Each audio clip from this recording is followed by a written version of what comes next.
Eu gostaria de saber a sua opinião sobre um pedido de prisão em flagrante do deputado por causa da publicação deste vídeo de 19 minutos, citado então pelos ministros do STF.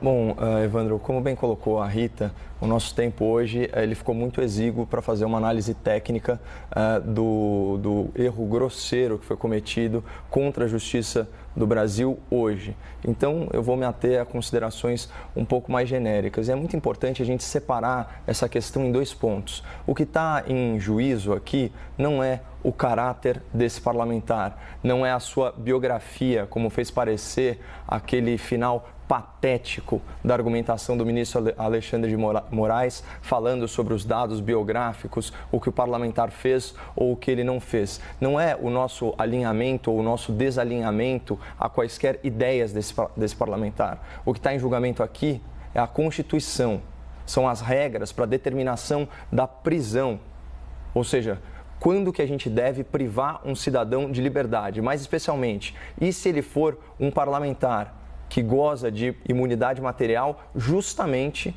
para ter a sua liberdade de expressão respeitada no seu sentido mais amplo.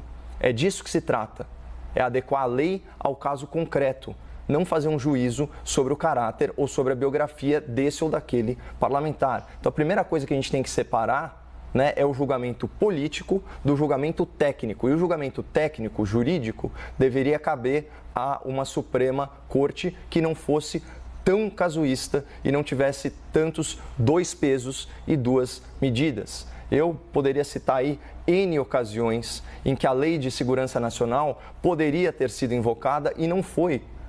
Quando, por exemplo, o ministro Gilmar Mendes disse que o Exército Brasileiro estava colaborando com o genocídio praticado pelo governo federal no enfrentamento da pandemia. Percebam então que nesse caso o ministro do STF ele conseguiu a proeza de ofender duas instituições, inclusive, né, incitando organizações civis, como é o caso, né, do governo federal, contra as Forças Armadas. E adivinhe só, isso é crime previsto na Lei de Segurança Nacional. Então eu queria retomar, só para a gente falar assim do básico, o que a Constituição fala sobre liberdade de expressão, que obviamente não é um direito absoluto. Mas se você reparar na Constituição, inclusive as violações à liberdade de expressão, elas são previstas, as combinações, vamos dizer assim, as consequências dela são reparação.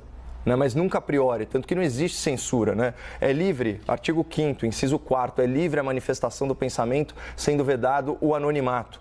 E o artigo 53, caput, ele é muito claro, os deputados e senadores são invioláveis, civil e penalmente, por quaisquer das suas opiniões, palavras e votos. É a tal imunidade parlamentar que eu já comentei. E aí o parágrafo 2º desse artigo diz o seguinte: desde a expedição do diploma, os membros do Congresso Nacional não poderão ser presos, salvo em flagrante de crime inafiançável. E aí qual que é o pulo do gato, né, que o ministro Alexandre de Moraes e, ao que parece, todo o plenário do Supremo deram para justificar o injustificável, a arbitrariedade? Eles enquadraram a conduta do parlamentar na Lei de Segurança Nacional, num crime inafiançável contra as instituições do Estado. Mas isso é uma tremenda forçação de barra, isso é um atropelo, né, de qualquer regra de processo penal, é um atropelo da Constituição, é um atropelo das prerrogativas dos parlamentares e, de novo, não se trata de um juízo sobre quem é a pessoa, mas sim como a lei deve se aplicar ao caso concreto, e o que o Supremo Tribunal Federal fez hoje é arbitrário e é casuísta.